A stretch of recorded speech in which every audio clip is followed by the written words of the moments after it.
Thumbnail দেখা আবার চমকায় যায় না। জামাত কি ক্ষমতায় আসবে, এই প্রশ্নটা আমার অনেকে এখন করে। আমি সবাইরে উত্তর দিই, জামাত ক্ষমতায় যাওয়ার এক উজ্জ্বল সম্ভাবনা তৈরি হয়েছে, কিন্তু যাইতে পারবে কিনা এটা নির্ভর করবে একান্তভাবে জামাতের উপরে। আমার ব্যক্তিগতভাবে মনে হয়েছে জামাত হয়তো নিজেও মনে করতে পারতেছে না যে তারা ক্ষমতায় যেতে পারে। তাহলে কি করলে জামাত ক্ষমতায় যেতে পারে বা ক্ষমতায় যাওয়ার সম্ভাবনা আরো উজ্জ্বল হয়, সেটার আলাপ আজকে। আগে দেখে নি জামাতের জন্য ইলেকশনে জেতাটা কেন খুবই সম্ভব, আর কেনই বা জামাত জিততে পারে।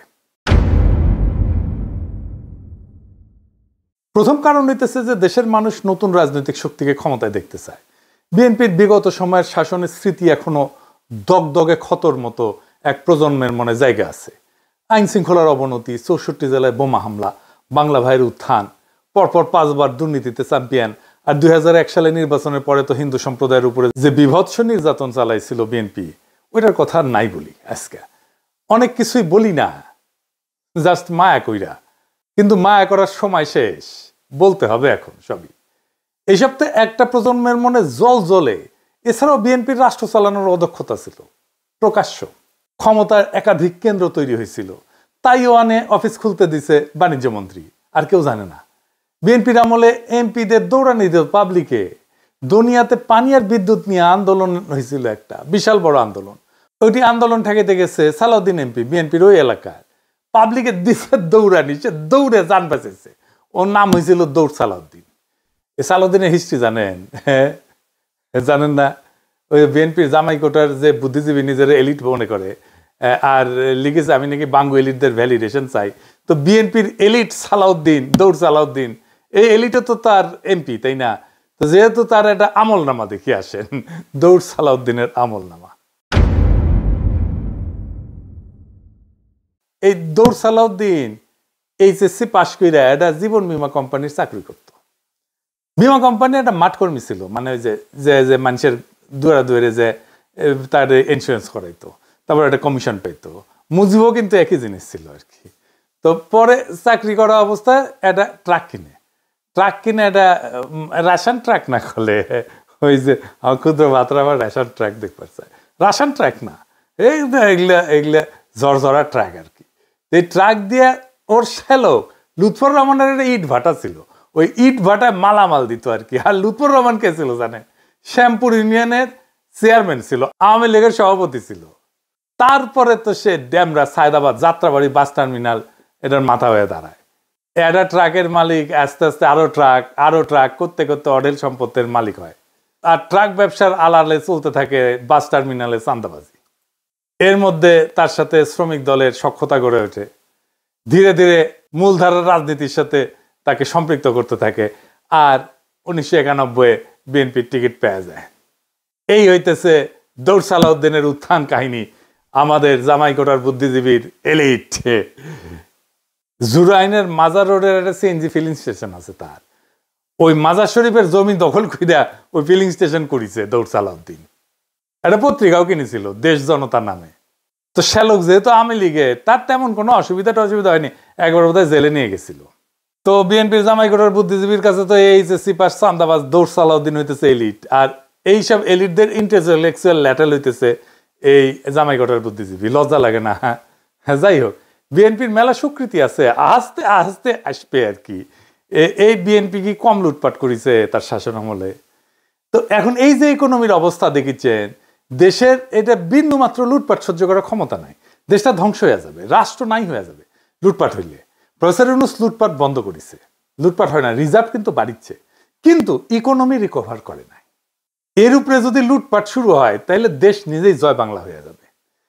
এটা পাবলিক বুঝে, সেই জন্যে তারা চায় দেশে যেন দুর্নীতি আর না হয়।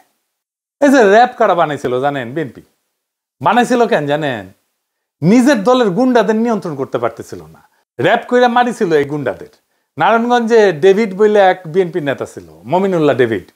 শামীম ওসমান তার কাছে দুগ্ধপোষ্য শিশু, নস্যি ছিল, তারে মারে র্যাব ক্রসফায়ারে। ভালো ক্রিকেট খেলতো কিন্তু ওই ডেভিড, কিন্তু হয়ে আউট ছিল শীর্ষ সন্ত্রাসী। সেনাবাহিনীর যে সিভিল ইস্যু সামলাতে নামানো যায় না, এই কমন সেন্স বিএনপির নেতাদের ছিল না, একজনেরও ছিল না।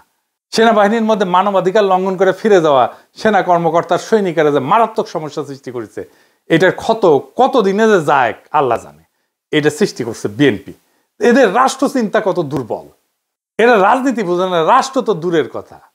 কারণ এইখানে জামাত তার প্রাসঙ্গিকতা তুলে ধরতে পারবে ভোটারদের কাছে। জামাত ক্ষমতায় আসলে তার নেতা মন্ত্রীরা দুর্নীতি করবে না, করেনি, আগে ছিল মন্ত্রী, এটা ধরে নেওয়া যায়। কিন্তু এর মানে কি দেশ চালাইতে পারবে? জামাতের লোকেরা শুনে অবাক হইতে পারেন যে আমার কাছে নানা দিক থেকে নানা ধরনের লোক জানতে চাইতেছে জামাত ক্ষমতায় আসলে কি করবে। অনেকে চায়নায় গেছি উঠেও জানতে চাইছে, কারণ তারা জানে যে আমি জামাতের ক্ষমতায় আসার সম্ভাবনার কথা প্রকাশ্যেই জোরের সাথে বলছি। যারা এই প্রশ্নগুলো করছে তার মধ্যে আছে ডিপ্লোম্যাট, ইন্টেলেকচুয়াল, বিদেশিরা তো আছেই, শীর্ষ ব্যবসায়ী আছে, নারী আছে, এমনকি আমার মাও জিজ্ঞেস করেছে। কি প্রশ্ন শুনলে অবাক হইবেন, বলতেছে জামাত ক্ষমতায় আসলে কি মদ খাওয়া বন্ধ করে দিবে, আমার ওদের মদ খেতে দিবে।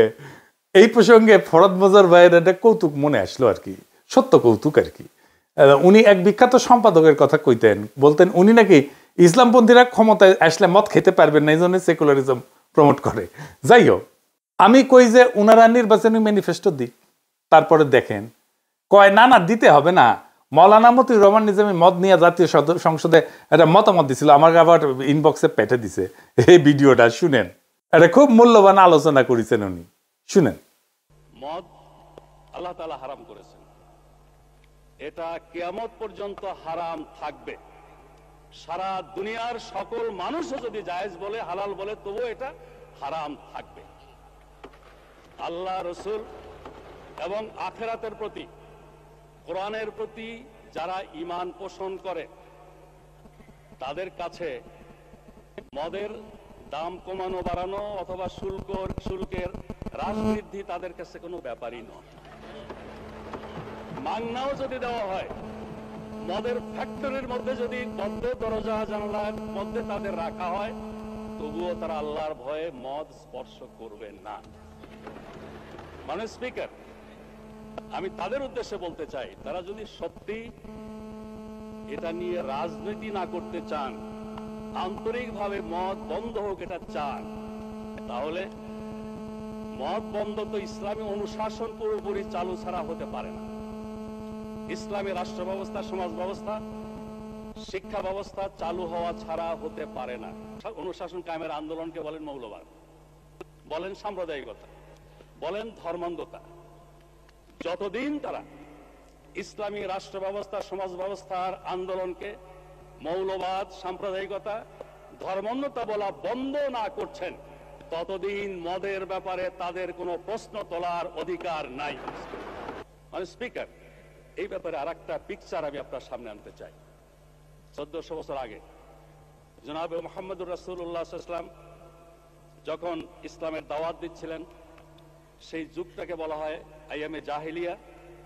তখনকার দিনে মানুষের মদের আসক্তি আরো অনেক বেশি ছিল। আরবি ভাষায় দেখেছি মদের নাম 200-এরও বেশি। তাদের কাব্য সাহিত্যে মদের বন্দনায় ভরপুর।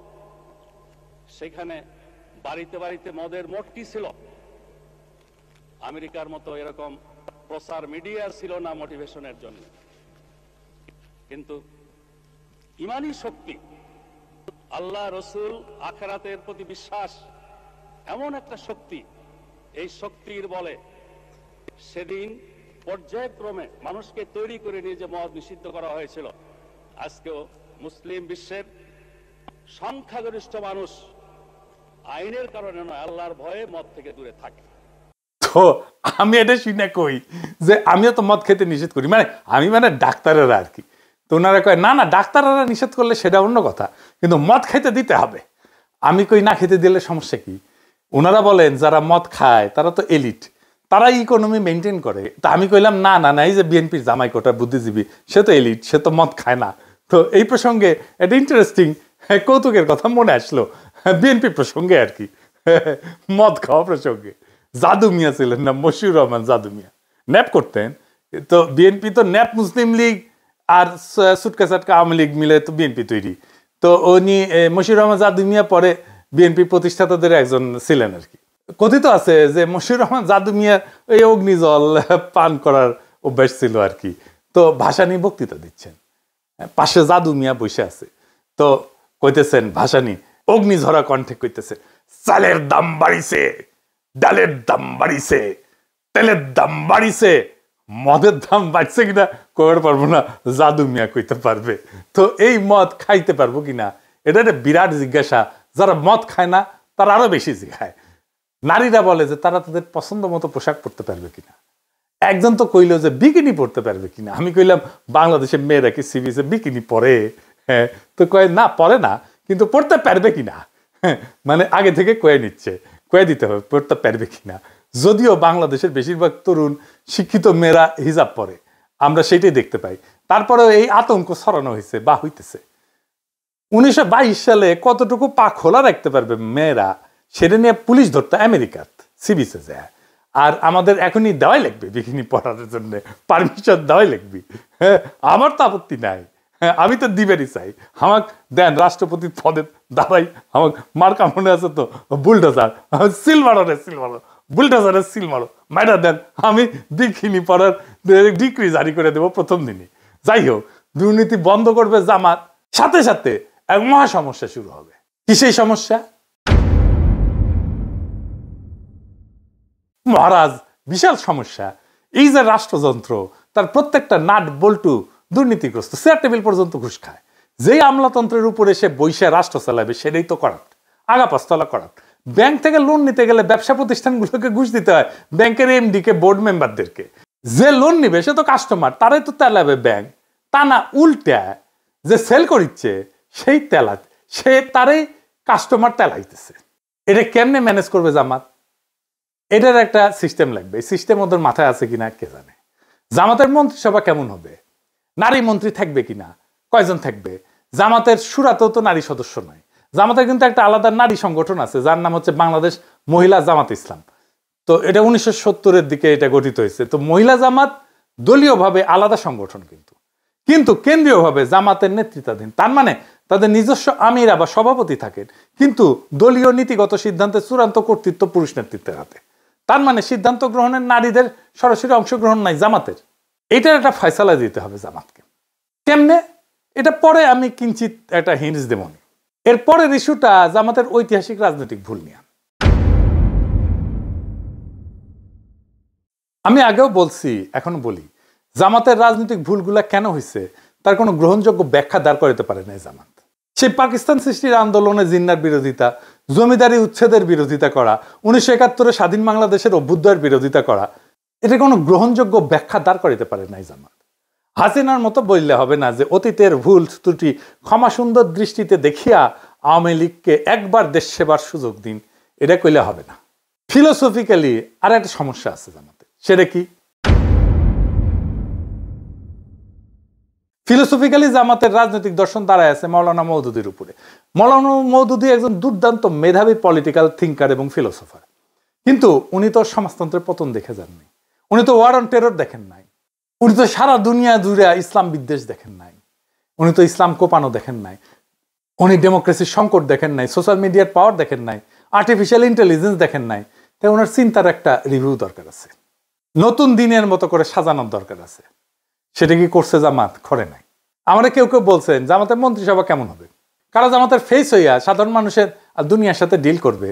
ডাক্তার শফিক সাহেব কি ডিল করবে? মানে হাসিনা নেতা হইতে পারবে কিন্তু ডাক্তার শফিক হইতে পারবে না, যেহেতু ওনার মুখে দাঁড়িয়ে আছে আর মাথার টুপি আছে। পাবলিকে ভোট দিলেও পারবে না, ডেমোক্রেটিক্যালি একটা ইলেকশনে জিতে আসলেও পারবে না। মজা আর কি। আর একটা ইস্যু হইতেছে যে কেউ কেউ মনে করতেছে জামাত আসলে একটা অ্যান্টি হিন্দু রাজনীতি করবে। এই ইস্যুটারে জামাত বুদ্ধিমত্তার সাথে মোকাবেলা করতে পারে না, এখনো পারতেছে না। সে হিন্দু সম্প্রদায়ের সাথে এনগেজ কিভাবে হইতে হবে সেটা ধরতে পারে না। একবার জামাতের হিন্দু শাখা করে এইভাবে, আর একবার গোবিন্দ প্রামাণিকের হাত ধরে। আপনারা এখানে এসেছেন জামাতুল ইসলামের ডাকে। জামাতুল ইসলাম শুধুমাত্র একটা রাজনৈতিক দল নয়, এটা একটা ইউনিভার্সাল ইউনিভার্সিটি। আপনারা এখানে আসেন, শিক্ষা লাভ করেন, নীতি শিক্ষা নেন, আদর্শের শিক্ষা নেন, এবং কিভাবে ধর্ম অনুযায়ী দেশ নিজের জীবন পরিচালনা করা যায় এবং দেশ পরিচালনা করা যায়, আপনারা সেই শিক্ষা লাভ করেন। তো জামাত না মাঝে মাঝে গোবিন্দ প্রামাণিকের হাত ধরে ওই গাওয়া শুরু করে, আমার হাত ধরে তুমি নিয়ে চলো সখা, আমি তো পথ চিনি না, কইয়া মারের দৌড়। সে অখণ্ড ভারতের সৈনিক RSS এর পান্ডা গোবিন্দ প্রামাণিকের হাত ধরিয়া। এটা ইসলামী দলের হিন্দু শাখা হইতে পারে না, ফুল স্টপ। কাঁঠালের আম সত্য হয় না রে ভাই। এই সিম্পল জিনিসটা জামাত না বুঝলে কেমনে হবে? তাহলে কি করবে সে, কিভাবে এনগেজ হবে হিন্দু সম্প্রদায়ের সাথে? আমি বলবো কোনো কিছু করার আগে একটা ইন্ডিপেন্ডেন্ট রিসার্চ অর্গানাইজেশন দিয়া হিন্দু বৌদ্ধ সম্প্রদায়ের মধ্যে, মানে মাইনরিটিদের মধ্যে জামাতের প্রতি নেট ট্রাস্ট স্কোর মাপা। এটাই হবে জামাতের হিন্দু সম্প্রদায়ের মধ্যে গ্রহণযোগ্যতার মাপকাঠি। এখন এই নেট ট্রাস্ট স্কোর এই জিনিসটা কি আসলে এটা বুঝে দেখি। এটা একটা সহজ মাপ, মানে মানুষ জামাত ইসলামকে কতটা বিশ্বাস করে আর কতটা অবিশ্বাস করে তার পার্থক্য কিভাবে মাপা যায়। ধরা যাক 100 জন হিন্দু বা মাইনরিটি নাগরিককে জিজ্ঞেস করা হইলো, আপনি কি মনে করেন যে জামাত এখন সংখ্যালঘুদের নিরাপত্তা এবং মর্যাদা রক্ষা করতে চায়? তাদের উত্তরে যদি 50 জন বলে হ্যাঁ বিশ্বাস করি, 30 জন বলে না অবিশ্বাস করি, 20 জন যদি নিরপেক্ষ থাকে, তাইলে হিসাবটা হচ্ছে নেট ট্রাস্ট স্কোর হবে 50 - 30 = 20। অর্থাৎ নেট ট্রাস্ট স্কোর হচ্ছে +20। মানে মানুষ এখন মোটামুটি বিশ্বাস করতে শুরু করছে। যদি উল্টাটা হয়, মানে 30% বিশ্বাস করে আর 50% যদি অবিশ্বাস করে, তাহলে স্কোর হবে কত? 30 - 50 মানে -20। মানে মানুষের এখনো সন্দেহ আছে। এইটার গুরুত্ব হইতেছে স্কোর দিয়ে বোঝা যায় যে হিন্দু সম্প্রদায়ের মধ্যে জামাতের প্রতি আস্থা বাড়তেছে না কমতেছে, কোন জেলায় কাজ ভালো হইতেছে, কোন ধরনের কাজ করলে মানুষ সত্যিকারের বিশ্বাস পাইতে শুরু করবে। সহজ ভাষায় বললে নেট ট্রাস্ট স্কোর হইতেছে জামাতের প্রতি মানুষের মনোভাবের তাপমাত্রা। গরম মানে আস্থা, ঠান্ডা মানে অবিশ্বাস। সোজা সেলসালায় বুঝে গেলেন, তাই না? এইটা জামাত প্রত্যেক 6 মাস পরপর মাপবে আর ফলাফল প্রকাশ করবে। এইটা কিন্তু আন্তর্জাতিক মহলেও তার বিশ্বাসযোগ্যতা বাড়াবে, গ্রহণযোগ্যতা বাড়াবে। এখন কাজ কি নিবে? গোবিন্দ প্রামাণিককে তো দেখতে পারবে না, তাই না? কি কি সলিড কাজ নিবে আসেন সেটা একটু বুঝে দেখি। প্রথমে জামাতকে একটা মাইনরিটি চার্টার ঘোষণা করতে। এই মাইনরিটি চার্টার মানে হইতেছে এক ধরনের প্রতিশ্রুতি বা শপথনামা, যেখানে জামাত ইসলাম প্রকাশ্যে বলে দেবে তারা এখানে ধর্ম দেখে না, ন্যায় মানবিকতা দেখে রাজনীতি করবে। এই চার্টারে বলা থাকবে দেশের হিন্দু বৌদ্ধ খ্রিস্টান সহ সব নাগরিকদের নিরাপত্তা, সম্মান আর সমান সুযোগ নিশ্চিত করা জামাত নৈতিক দায়িত্ব বলে মনে করে। প্রথমে বলা হবে যে সবাই নিজের ধর্ম পালন করতে পারবে কোনো ভয় বা বাধা ছাড়াই। কেউ কাউকে ধর্মান্তরিত করার চেষ্টা করবে না। মন্দির, গির্জা বা অন্য উপাসনালয়ে নিরাপত্তা নিশ্চিত করতে জামাত নিজের লোকজন দিয়ে প্রয়োজনে সহায়তা করবে। কোথাও সহিংসতা বা দখলবাজি হলে দলের পক্ষ থেকে প্রকাশ্যে নিন্দা জানানো হবে এবং অপরাধী জামাতেরই হোক বা অন্য কেউ হোক তার বিরুদ্ধে ব্যবস্থা নেওয়া হবে। চার্টারে এটাও বলা থাকবে যে চাকরি, শিক্ষা, সরকারি সুযোগ এটাতে কারো ধর্ম কোনো বাধা হবে না। জামাত পরিচালিত কোনো স্কুল, কলেজ, শিক্ষা প্রতিষ্ঠান বা প্রতিষ্ঠানে হিন্দু বা অন্য ধর্মের মানুষ সমান সুযোগ পাবে। ভূমি বা সম্পত্তি দখল বা জবরদখল হলে ন্যায় বিচারের জন্য আইনি সহায়তা দেওয়া হবে। নারী এবং তরুণদের অংশগ্রহণে গুরুত্ব দেওয়া হবে। হিন্দু মেয়েরা চাইলে জামাতের সামাজিক শিক্ষা কার্যক্রমে যুক্ত হতে পারবে। সবশেষে একটা স্পষ্ট প্রতিশ্রুতি থাকবে, জামাত শুধু ইসলাম রক্ষা না, জামাত ন্যায় রক্ষার রাজনীতি করে। সংখ্যালঘু নাগরিকদের মর্যাদা রক্ষা করাটা ইসলামের আসল শিক্ষা, এই কথাটা তারা প্রকাশ্যে বলবে। এই চার্টার গুরুত্বপূর্ণ কারণ এটা দেখাবে যে জামাত বদলাইছে। এটা হিন্দু সম্প্রদায়ের মধ্যে আস্থা ফিরিয়ে আনবে এবং আন্তর্জাতিক মহলে ইতিবাচক ভাবমূর্তি তৈরি করবে। আর বাংলাদেশে ন্যায়ের রাজনীতির একটা নতুন ভাষা দিবে। সংক্ষেপে মাইনরিটি রাইটস চার্টার হইতেছে জামাতের বিশ্বাস ফেরানোর অঙ্গীকারপত্র, যেখানে তারা বলে সব নাগরিকই আমাদের, কেউ সংখ্যালঘু না। এইরকম একটা চার্টার নারীদের জন্য করা যায়। আর হ্যাঁ, এলিটদের জন্য, মদ খাওয়ার জন্য কি করবে এটা জামাত নিজেরা বুঝে দেখুক, যেন সমস্ত সমাজে নেট ট্রাস্ট বাড়তে থাকে জামাতের প্রতি। এখন জামাত আসলে হিন্দু সম্প্রদায়ের সাথে কিভাবে এনগেজ হবে? যদি জামাত ইসলাম সত্যি হিন্দু কমিউনিটির সাথে অর্থভাবে এবং রাজনৈতিকভাবে ফলপ্রসূ এনগেজমেন্ট করতে চায়, তবে পুরানো সহাবস্থান বা ধর্মীয় সহনশীলতার কথা বললে কাজ হবে না। এখন দরকার হবে ইনোভেটিভ, ইন্টেলেকচুয়াল, সাবভার্সিভ এবং ন্যারেটিভ চেঞ্জিং আইডিয়া, যা সাইমালটেনিয়াসলি হিন্দু কমিউনিটির আস্থা অর্জন করবে, নাম্বার 1। নাম্বার 2, জামাতের আদর্শের মধ্যে থিওলজিক্যাল কনসিস্টেন্সি রাখবে। 3 নাম্বার হইতেছে রাজনৈতিকভাবে আন্তর্জাতিক গ্রহণযোগ্যতা তৈরি করবে। আমি কয়েকটা ইনোভেটিভ আইডিয়া দিতেছি, এগুলোই সব না বা এগুলোই যে চূড়ান্ত তাও না, এগুলো চিন্তা করা যাইতে পারে, আমি আইডিয়া হিসেবে দিতেছি। এগুলো আমার মতে বাস্তবে প্রয়োগযোগ্য এবং কৌশলগতভাবে গেম চেঞ্জার হইতে পারে, আর হিন্দু সম্প্রদায়ের সাথে পলিটিক্যালি জামাত যুক্ত হইতে পারবে। নাম্বার 1, কমন গুড পলিটিক্স বা ইসলামিক ভাষায় নাগরিক সংহতি। জামাত একটা শরিকুল খায়র বা শেয়ার্ড গুডনেস অ্যালায়েন্স করতে পারে, এই নামে নতুন একটা ফোরাম তৈরি করতে পারে। যেখানে হিন্দু সম্প্রদায়ের লোকজন, শিক্ষক, চ্যারিটির লোকজন, দাতব্য সম্প্রদায়ের লোকজন, মাদ্রাসা শিক্ষক, স্থানীয় মুসলিম নেতারা যৌথভাবে কাজ করবে। কিসের জন্য কাজ করবে? সামাজিক ইস্যুতে কাজ করবে। যেমন ধরেন নিরাপদ পানি, স্যানিটেশন, শিক্ষা, পরিবেশ, দারিদ্র দূরীকরণ, স্বাস্থ্য, এই সমস্ত বিষয় নিয়ে কাজ করবে। তার ফলে নৈতিক কাজকে কেন্দ্র করে একটা রাজনৈতিক একতা তৈরি হবে। একটা ইন্টারেস্টিং কাজ করা যায়। যেমন ধরেন ফেইথস অফ বেঙ্গল এই নামে ফেস্টিভ্যাল করতে পারে, উৎসব, ধর্মীয় ঐতিহ্যের একটা পুনর্দখলের ধারণা। যেমন স্থানীয় পর্যায়ে ফেইথস অফ বেঙ্গল নামে সাংস্কৃতিক উৎসবের আয়োজন করতে পারে, যেখানে হিন্দু, মুসলিম, বৌদ্ধ, খ্রিস্টান সব সম্প্রদায়ের যে কালচারাল অ্যাসেট, ধর্মের যে কালচারাল অ্যাসেট, সেইটা তারা প্রজেক্ট করবে, সেটা তারা দেখাবে। হিন্দু সম্প্রদায় কীর্তন করতে পারে, মুসলমান সম্প্রদায় মিলাদ করতে পারে, কাওয়ালি করতে পারে, খাবার থাকবে এখানে, হিন্দু উৎসবের খাবার, মুসলিম উৎসবের খাবার, হিন্দুদের পোশাক, মুসলিমদের পোশাক, এগুলো প্রদর্শিত হবে। লক্ষ্য হবে আমাদের মিলিত সংস্কৃতি আমাদের রাজনীতিকে ছাড়াই গেছে, এই বার্তাটা দেওয়া। এইটা ইসলামের সামাজিক ন্যায়ের ধারণাকে সাংস্কৃতিক ভাষায় উপস্থাপন করবে। জামাতকে সংস্কৃতি বিরোধী দল বলে না, এখান থেকে বের করে আনা যাবে। এইটা করে একাডেমিক স্তরে আর একটা কাজ করা যায়, যেমন ইন্টারফেথ থিঙ্ক সার্কেল।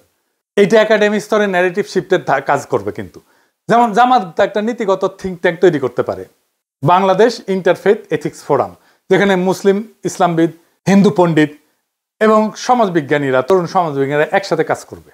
যেখানে বিষয় কি হবে, যেমন নাগরিক ন্যায়, সামাজিক ন্যায়ের ধারণা, ইনসাফের ধারণা, বহুত্ববাদ, নৈতিক রাজনীতি, এই বিষয়গুলো নিয়ে তারা কাজ করবে, গবেষণা করবে।